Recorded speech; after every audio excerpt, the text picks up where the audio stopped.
Kado Istimewa karya Jujur Pranata. Bu Kustia bertekad bulat menghadiri resepsi pernikahan putra kami. Tidak bisa tidak, apapun hambatannya, berapapun biaya. Ini sudah menjadi niatnya sejak lama, bahwa suatu saat nanti kalau Pak Gim mantu ataupun mengunduh mantu, ia akan datang untuk mengucapkan selamat, menyatakan kegembiraan, dan menunjukkan bahwa ia tetap menghormati Pak Gim, biarpun zaman sudah berubah. Bu Kus sering bercerita kepada para tetangganya bahwa Pak Hargi adalah atasannya yang sangat ia hormati. Ia juga mengatakan bahwa Pak Gi adalah seorang pejuang sejati, termasuk di antara yang berjuang mendirikan negeri ini. Walaupun Bu Kus cuma bekerja di dapur umum, tetapi ia merasa bahagia dan berbangga bisa ikut berjuang bersama Pak Gi. Akan tetapi, begitulah menurut Bu Kus setelah ibu kota kembali ke Jakarta. Keadaan banyak berubah. Pak Hargi ditugaskan ke pusat dan Bu Kus hanya sesekali saja mendengarkan kabar tentang mereka. Waktu terus berlalu tanpa ada komunikasi. Kekacauan menjelang, dan sesudah Gestapo serasa makin merenggangkan jarak kalasan Jakarta. Lalu tumbangnya rezim Orde Lama dan bangkitnya Orde Baru mengukuhkan peran Pak Gi di lingkungan pemerintahan pusat, dan ini berarti termasuk tertutupnya komunikasi langsung antara Bu Kus dan Pak Hargi. Sebab dalam istilah Bu Kus, kesamaan cita-cita merupakan pengikat hubungan yang tak terputuskan. Soal cita-cita ini dulu kami sering mengobrolkannya bersama para gerilyawan lain. Demikian kenangan Bu Kus. Dan pada kesempatan seperti itu, pada saat orang-orang lain memimpikan betapa indahnya kalau kemenangan berhasil dicapai, Pak Gi sering menekankan bahwa yang tak kalah penting dari perjuangan menentang kembalinya Belanda adalah berjuang melawan kemiskinan dan kebodohan. Tapi bagaimanapun, meski Bu Kus tetap merasa dekat dengan Pak Gi, ternyata setelah 30 tahun lebih tak berjumpa, timbul juga kerinduan yang tak tutup bernostalgia dan bertatap muka secara langsung dengan beliau. Itulah sebabnya ketika ia mendengarkan kabar bahwa Pak Hargi akan menikahkan anaknya, Bu Kus merasa inilah kesempatan yang sangat tepat untuk ia berjumpa. Lewat tengah hari, setelah makan siang, Bu Kus sudah tak betah lagi tinggal di rumah. Tas kulit yang berisi pakaian yang siap sejak kemarin diambil.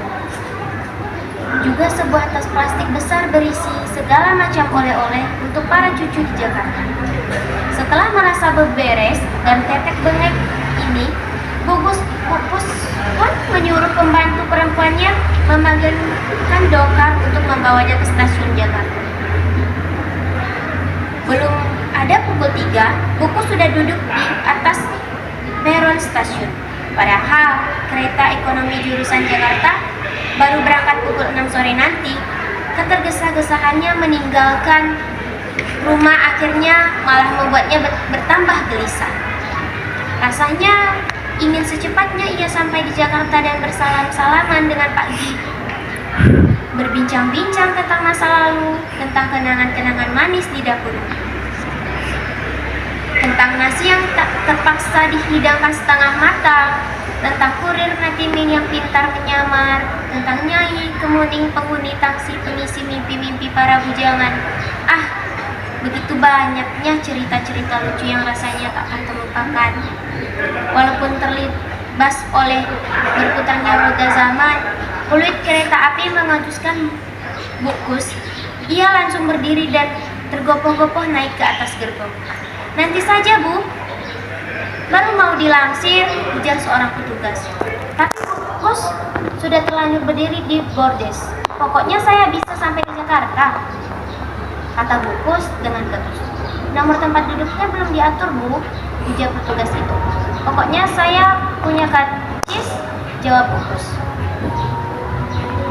Dan memang setelah melalui kegelisahan yang teramat panjang, akhirnya Bu Kus pun sampai juga di Jakarta. Bau anaknya perempuan kaget setengah mati melihat pagi-pagi melihat ibunya muncul di muka rumahnya setelah turun dari taksi sendirian. "Ibu dekat, kenapa tidak kasih kabar dulu?" tanya Wahab. "Di telegram kan saya bilang mau datang," jawab. "Tapi tanggal pastinya ibu tidak menyebut," Wahab berkata dengan lembut. "Yang penting saya sudah sampai di sini." "Bukan begitu, Bu. Kalau kita tahu persis, kan bisa jemput ibu di stasiun. Saya tidak mau merepotkan, lagi pula saya sudah terburu. Takut bakal ketinggalan resepsi menantunya Pak I. Salahmu juga, tanggal persisnya tidak kamu sebutkan di surat." "Ya Tuhan, ibu mau datang ke resepsi itu. Kamu sendiri yang bercerita Pak I mau mantu. Kenapa ibu tidak mengatakan di surat? Apa-apa kok mesti lapor?" "Begitu, bukan begitu, Bu." Wahab sendiri ragu melanjutkan ucapannya. "Ibu kan tidak diundang." "Loh, kalau tidak pakai undangan apa ya? Lalu ditolak?" "Ya tidak. Tapi siapa tahu nanti ada pembagian tempat. Mana yang VIP, mana yang biasa. Kayak nonton wayang orang saja pakai VIP-an segala." "Tapi yang jelas, saya sendiri juga tidak tahu resepsinya itu persisnya diadakan di mana, hari apa, jam berapa. Saya tahu rencana perkawinan itu cuma dengar omongan kanan kiri. Suami ibu itu kan sekantor dengan Pak I. Masa tidak diundang? Bukan satu kantor, Bu, satu departemen. Lalu, dan pula Mas Toto itu hanya karyawan biasa, jauh di bawah Pak I. Itu pun bukan bawahan langsung, jadi ya nggak bakal tahu menahu soal beginian, apalagi kecipratan undangan. Kan bisa tanya." Wahab menghembuskan nafasnya agak keras. "Ingat, Bu," Bungkus bicara dengan nada dalam, "aku jauh-jauh datang ke Jakarta ini.